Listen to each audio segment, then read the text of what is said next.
Adunni's hands trembled as she held the pregnancy test, her white wedding dress still pulled around her feet in the luxury hotel suite in Victoria Island, Lagos. The two pink lines stared back at her like a cruel joke. But this wasn't her test, she'd found it hidden in her new husband's jacket pocket. "Kemi is pregnant," she whispered, reading the note attached. "Tell your wife after the honeymoon. Love always." The same Kemi who had been Damalola's secretary for 3 years. The same woman who had helped plan their wedding, who had smiled at Adunni during the ceremony just hours ago.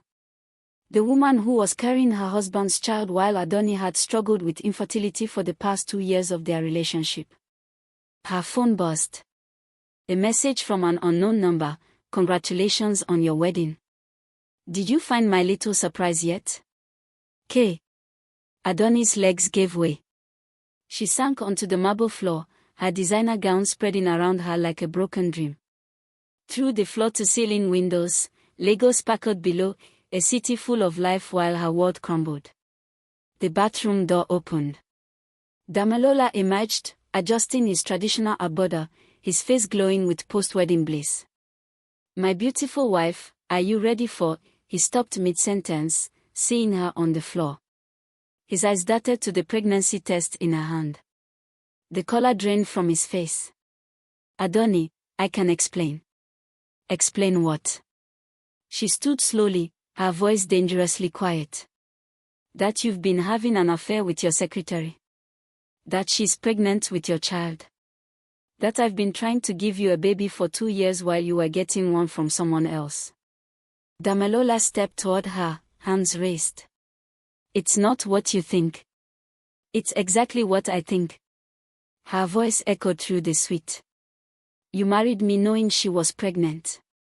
You let me stand in that church, in front of our families, and exchange vows while your mistress watched from the congregation."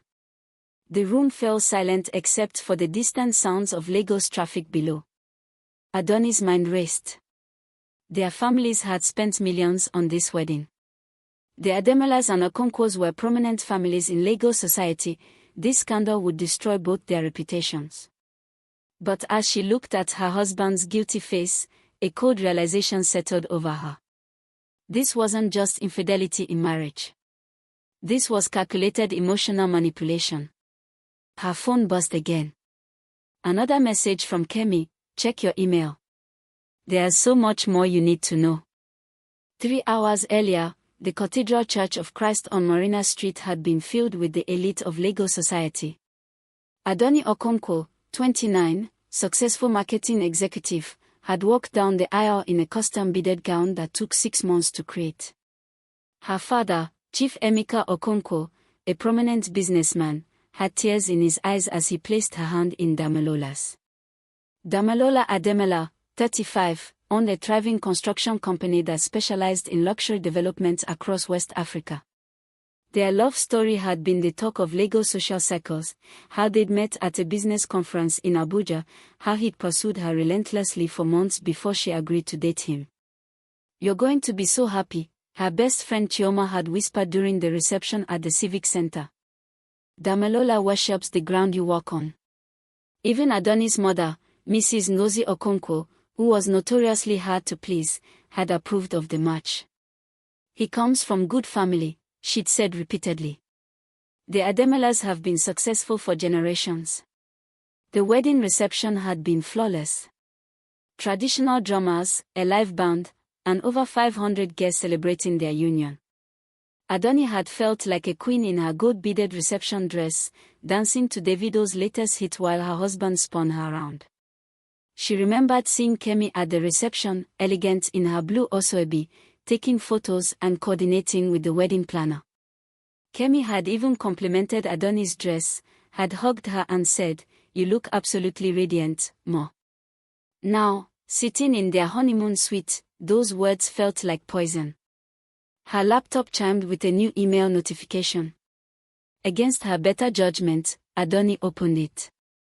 The email contained a folder labeled, "Your Husband's Double Life." Inside were dozens of photos, Damilola and Kemi at restaurants, holding hands in his car, entering a hotel together. The timestamps showed dates throughout their relationship, even during their engagement party 3 months ago.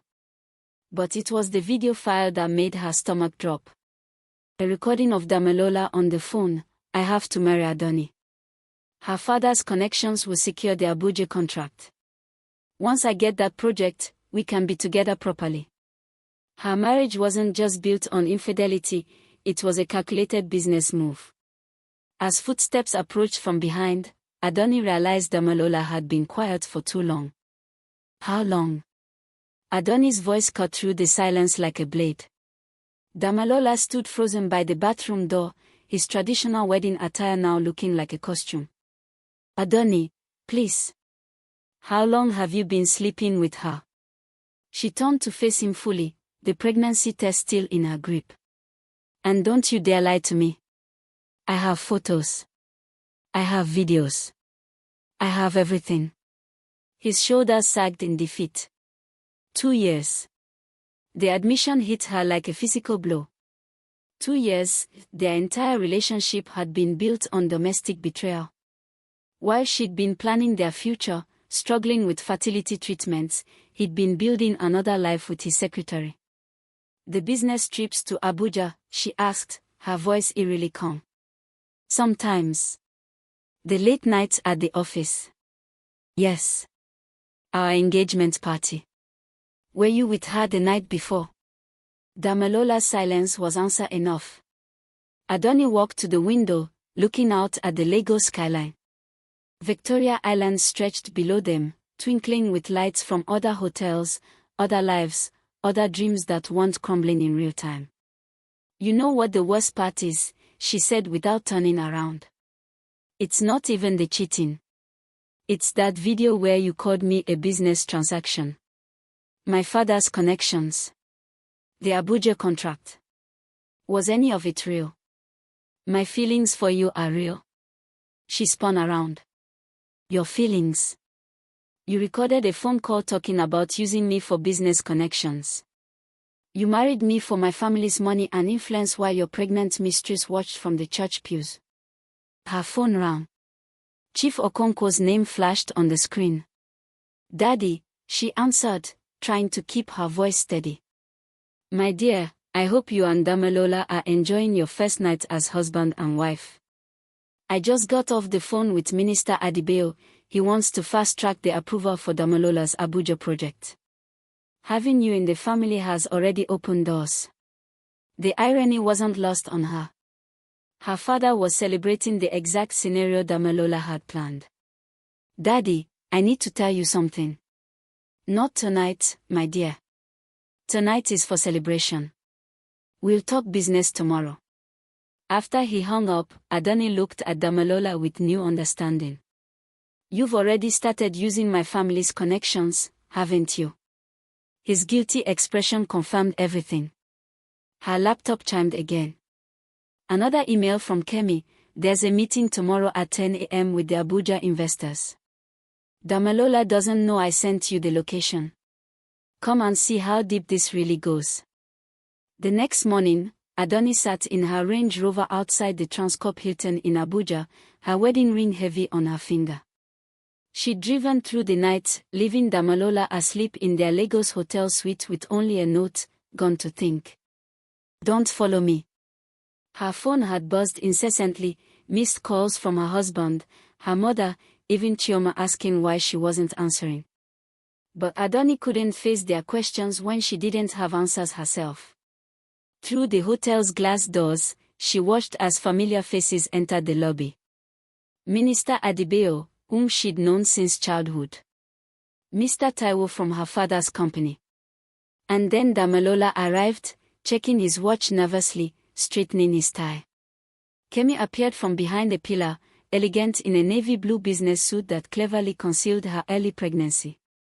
She kissed Damilola's cheek, a gesture that looked professional to anyone watching, but Adunni could see the intimacy in it.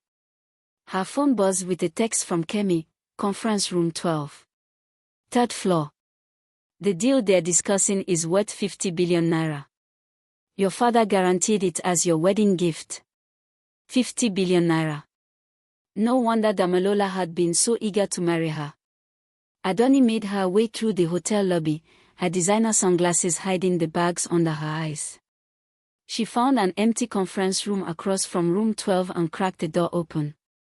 Grateful for Chief Okonkwo's endorsement, Minister Adebayo was saying. Having his daughter married into your family gives us complete confidence in this partnership. My wife brings many valuable connections, Damilola replied smoothly. Kemi sat beside him, taking notes like the perfect secretary. But when she passed him a document, their hands lingered together just a moment too long. The timeline is aggressive, Mr. Taiwo noted. 6 months to break ground, 18 months to completion. We'll need to establish our Abuja office immediately, Damilola said. My assistant Miss Kemi will be relocating there to oversee operations. Adunni's blood ran cold. They weren't just having an affair, they were planning a whole life together in Abuja, funded by her family's money and influence. Her phone rang. Chioma's name flashed on the screen. Adunni, where are you? Your mother is frantic. Damilola called looking for you. I'm handling something. What's going on? You disappear on your wedding night. Through the conference room door, Adunni watched as Kemi discreetly placed her hand on her belly, a protective gesture that spoke of a woman thinking about her unborn child's future. A future built on Adunni's marriage. Chioma, she said quietly, I need you to do something for me. Call my lawyer. Adunni drove back to Lagos in a haze of fury and determination. The pieces of Damilola's deception were falling into place, revealing a web of emotional manipulation far more complex than simple infidelity in marriage. This was strategic, calculated, a long-term business plan disguised as love. By evening, she was back in her childhood home in Ikoyi, sitting across from her father in his study. Chief Okonkwo's face had gone through several expressions as she'd explained everything: confusion, disbelief, and finally, cold rage. 50 billion naira, he repeated quietly, staring at the printed emails and photos spread across his mahogany desk. He used my daughter to secure a 50 billion naira contract. And he's planning to move his pregnant mistress to Abuja to run the operation, Adunni added. Using our family's money to set up his perfect double life. Her mother, Mrs. Ngozi, had been silent since Adunni finished her explanation. Now she spoke, her voice still quiet. The entire Lagos social circle celebrated your wedding yesterday. The photos are in all the society magazines. If this gets out, it won't, Chief Okonkwo said firmly. Not the way he planned it. He picked up his phone and dialed. Minister Adebayo. Good evening. About the Abuja contract we discussed, yes, there's been a development. While her father spoke in coded language about reassessing partnerships and family concerns, Adunni's phone buzzed with a text from an unknown number. Your husband is looking for you. He's called me 3 times asking if I know where you are. He's worried about the contract. K. Another message followed. Meet me tomorrow. There's more you need to know about your family's involvement in this. Adunni stared at the message. What could Kemi possibly mean about her family's involvement? Her father finished his call and turned to her. The Abuja contract is frozen pending further review. But Adunni, we need to be strategic about this. If we move too fast.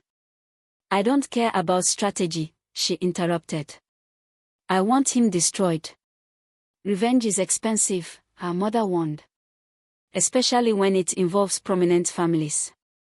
Then it's lucky I can afford it, Adunni replied, thinking of her own successful marketing firm, her trust fund, her connections throughout Lagos and Abuja. Her phone rang. Damilola's name flashed on the screen. She answered on the first ring. Hello, husband. Adunni, thank God. Where are you? I've been worried sick. I'm sure you have. Especially with 50 billion naira hanging in the balance. The silence on the other end told her everything. We need to talk, he said finally. Yes, we do. Tomorrow.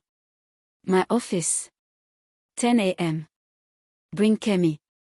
Adunni. Oh, and Damalola. You might want to call Minister Adebayo.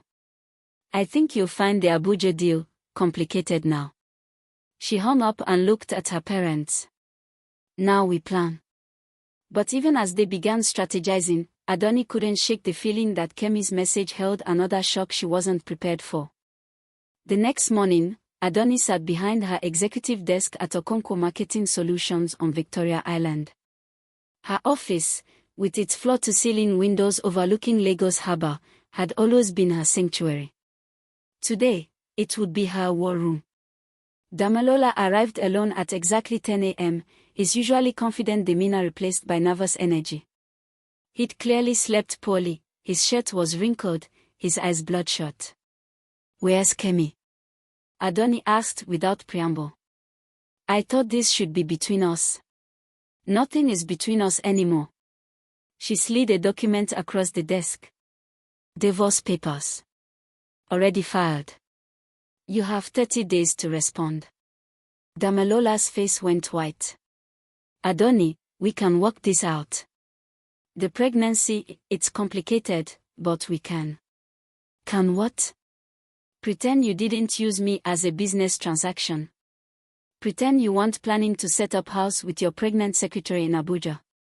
You don't understand the pressure I was under. The business, the expectations. I understand perfectly." She leaned back in her leather chair. "You saw an opportunity to marry into the Okonkwo family, secure connections that would make you wealthy, and keep your pregnant mistress on the side. Very efficient." Her phone buzzed. A text from Kemi: "I'm in the parking garage. Level B2. Come alone. There are things about your father's business you need to know." Adunni frowned. What could Kemi possibly know about her father's business? "The Abuja contract is gone," she told Damalola. "My father called Minister Adebayo last night. They are conducting a full review of your company's practices. You can't do this. I have investors, employees. You should have thought about that before you decided to build your empire on domestic betrayal." Her office door opened. Chioma entered, carrying a stack of folders. The private investigator finished his report, she announced, then stopped when she saw Damalola. "Oh. Should I come back?" "No, stay." Damalola was just leaving. But Chioma's expression was strange, almost pitying as she looked at Adunni. "Maybe we should talk privately first." "Whatever you found, he can hear it," Adunni said firmly. "I'm done with secrets." Chioma glanced between them uncomfortably. The investigator found something unexpected about the timeline of the affair. She opened the top folder, revealing more photos. But these weren't of Damalola and Kemi. These were of Damalola meeting with Chief Okonkwo. At restaurants, at the chief's office, in private conversations. The timestamps showed dates from 3 years ago, before Damalola had supposedly met Adunni at the business conference. "Your father introduced you to," Chioma said quietly.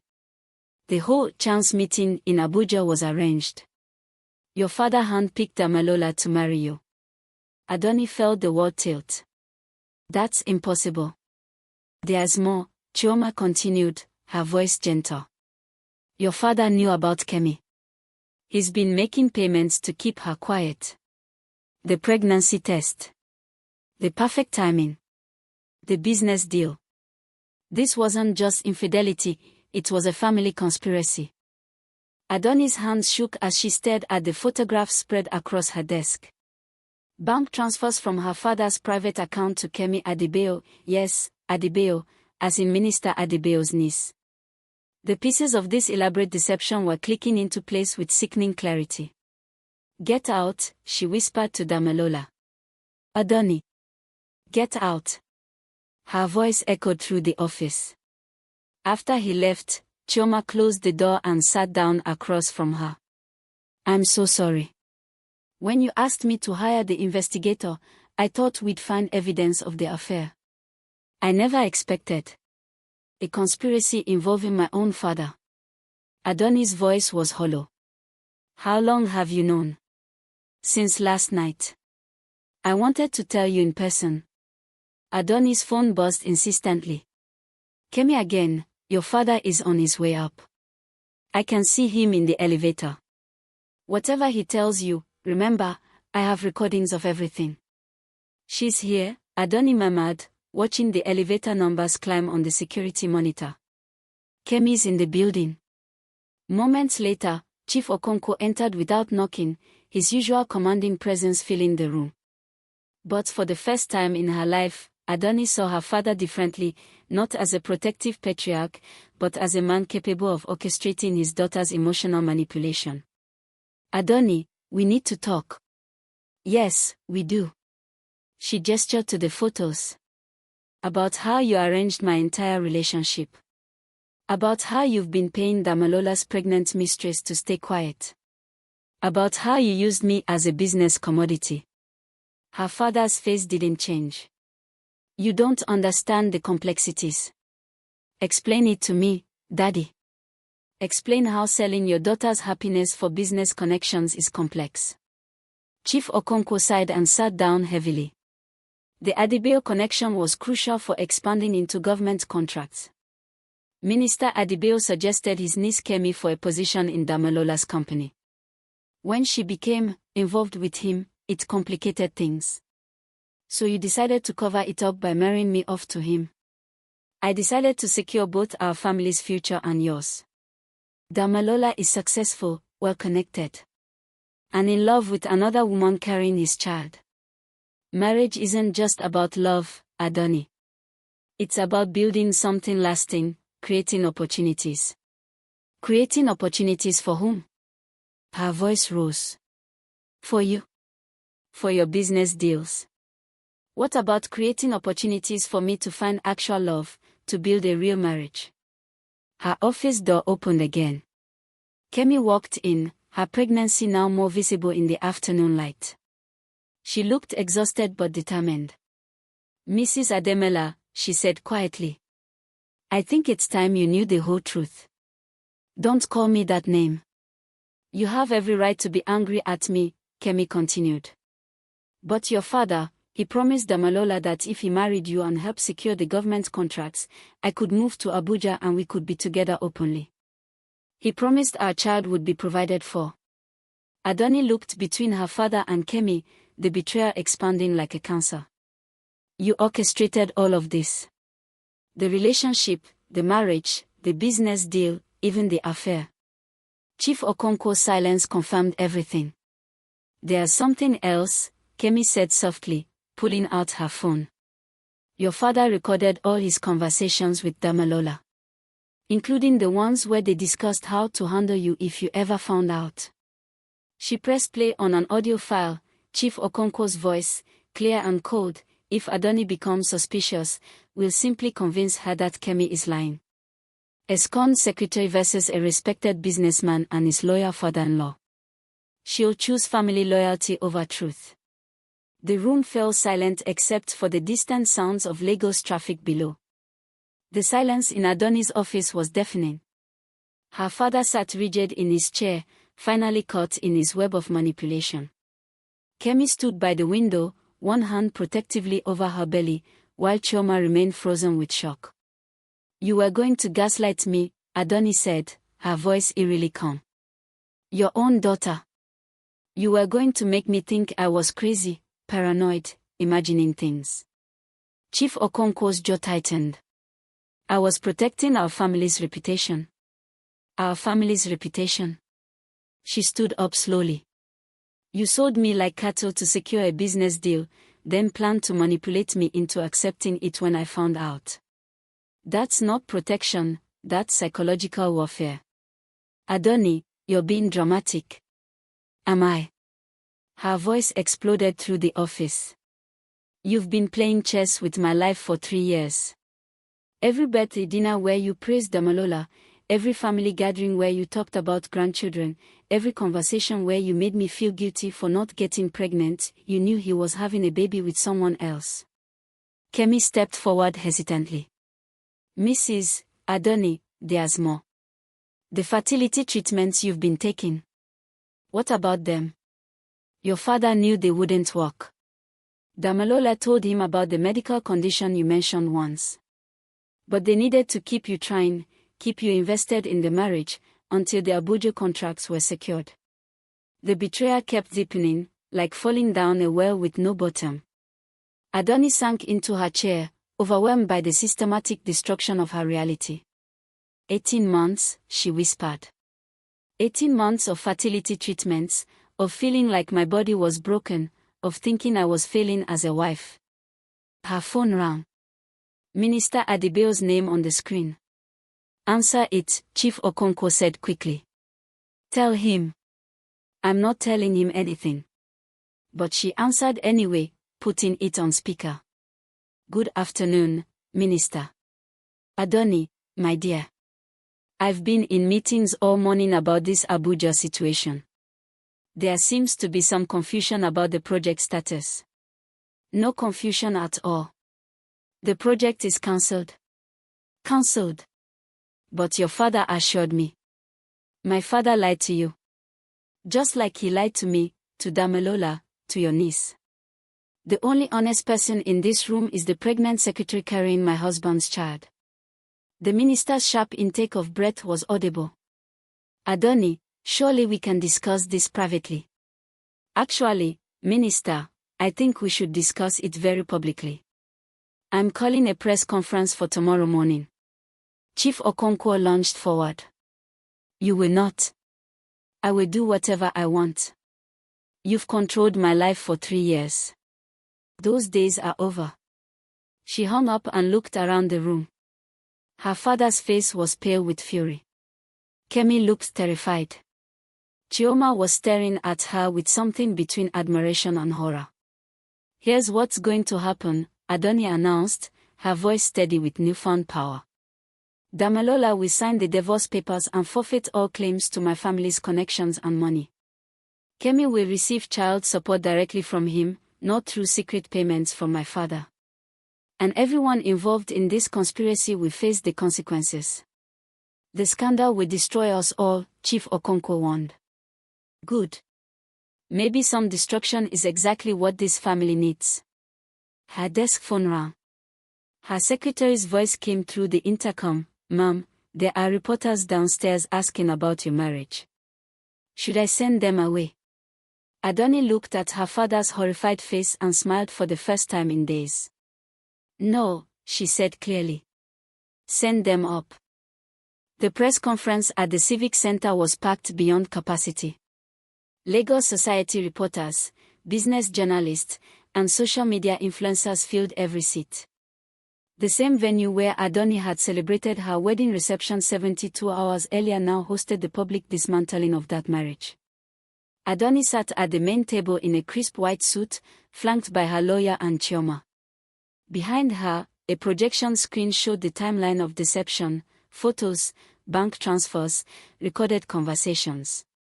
She'd spent the night organizing everything with the precision that had made her marketing company successful. Ladies and gentlemen, she began, her voice carrying clearly through the microphone. 3 days ago, I married a man I thought loved me. Today, I'm here to tell you about domestic betrayal, emotional manipulation, and how corruption infects even our most personal relationships. Cameras flashed as she detailed the conspiracy. Her father's arrangement of her relationship. Damilola's calculated pursuit. The government contract worth 50 billion naira. Kemi's pregnancy and the secret payments to keep her quiet. This isn't just about infidelity in marriage, she continued. This is about powerful men treating women as commodities to be traded for business advantages. In the audience, she could see familiar faces from Lagos high society. Some looked shocked, others calculating how this would affect their own business relationships with her family. Her phone, set to silent, lit up constantly with calls from her father, Damilola, even Minister Adebayo. I stand here today not as a victim, she declared, but as a woman taking back her power. I refuse to be silenced, manipulated, or used as a pawn in anyone's business dealings. During the Q&A session, a reporter asked, What about the father of your husband's child? Is he here today? Miss Kemi Adebayo has been as much a victim in this as I have. She was promised a future that was never real, used as leverage in business deals she didn't understand. We've both been manipulated by men who saw us as means to an end. After the conference, Adunni sat in her car in the parking garage, finally alone. The adrenaline was wearing off, replaced by exhaustion and a strange sense of freedom. Her phone rang. It was Kemi. I watched the conference online, she said quietly. Thank you for not making me the villain. We are both victims here. The villains are the men who orchestrated this. What happens now? Now we both build new lives. Real ones, based on our own choices. After they hung up, Adunni sat in silence. Her marriage was over. Her relationship with her father might never recover. The family business would face serious scrutiny. But for the first time in 3 years, she felt like herself again. Her phone buzzed with a text from an unknown number. Powerful enemies have long memories. Be careful. A friend. The message sent a chill through her. Going public had protected her from further manipulation, but it had also made her a target. As she drove home through Lagos evening traffic, she couldn't shake the feeling that this war was far from over. 2 months later, Adunni sat in her lawyer's office in Victoria Island, reviewing the final divorce papers. Damalola had signed everything, forfeiting all claims to her family's money and connections. The Abuja project had been transferred to a different contractor after a government investigation revealed irregularities in the bidding process. He's agreed to the child support payments, her lawyer, Mr. Babatunde, explained. Miss Kemi will receive adequate support for the child, and she started her own consulting business. Adunni nodded, signing the last document. And my father? Chief Okonkwo has stepped down from several business boards pending the ethics investigation. The family company is restructuring under your brother's leadership. Her relationship with her father remained strained. They'd spoken only twice since the press conference, tense, formal conversations about business necessities. Her mother wavered between supporting her daughter's courage and mourning the family's damaged reputation. There's one more matter, Mr. Babatunde said, sliding another folder across the desk. Someone has been making inquiries about your personal security. Asking questions about your routines, your business meetings. The threatening message she'd received after the press conference hadn't been the last. Anonymous calls to her office. Cars that seemed to follow her home. The price of exposing powerful men's corruption was becoming clear. I've hired private security, she said. And I'm considering relocating the business to Abuja. That might be wise. Fresh start, new connections that aren't complicated by recent events. After leaving the lawyer's office, Adunni drove through Lagos one last time as a married woman. The city that had witnessed her fairy tale wedding and public humiliation now felt different, smaller somehow, like she'd outgrown it. Her phone rang. Kemi's name on the screen. Congratulations on the divorce, Kemi said. How does it feel? Like waking up from a dream I didn't know I was having. How are you feeling? Tired, scared, but hopeful. The baby's healthy, and my consulting business is picking up clients. I'm proud of you for starting over. We both did. Listen, Adunni, I have something to tell you. I've been in touch with 2 other women. Wives of businessmen who were involved in similar schemes with their husbands. They want to speak out too. Adunni felt a spark of something she hadn't experienced in months, purpose. What are you thinking? I'm thinking this conspiracy goes deeper than just our situation. And I'm thinking you have a talent for exposing corruption that shouldn't go to waste. That evening, Adunni stood on the balcony of her Ikoyi apartment, watching the Lagos sunset paint the sky in shades of gold and orange. Tomorrow, she would officially be a divorced woman. Next month, she'd relocate her business to Abuja and start fresh. But tonight, she was planning something bigger. An organization to help other women recognize and escape domestic manipulation. A foundation to investigate corruption that use women as pawns. Her phone buzzed with a message from Chioma. "So the news about your foundation idea. I mean, when do we start?" Adunni smiled, feeling something she hadn't felt since her wedding day, excitement about the future. The men who had betrayed her thought they'd destroyed her life. Instead, they'd freed her to build something better. As she watched the city lights flicker on below, she felt the weight of her wedding ring one last time before sliding it off her finger. Tomorrow would bring new challenges, new threats, new battles. But tonight, she was free. And freedom, she'd learned, was worth any fight. What did you think of Adunni's journey from betrayal to empowerment? Comment your thoughts below and share this story with someone who believes in women's strength. Don't forget to like, subscribe, and turn on notifications for more gripping stories like this. What stories of resilience and revenge would you like to hear next?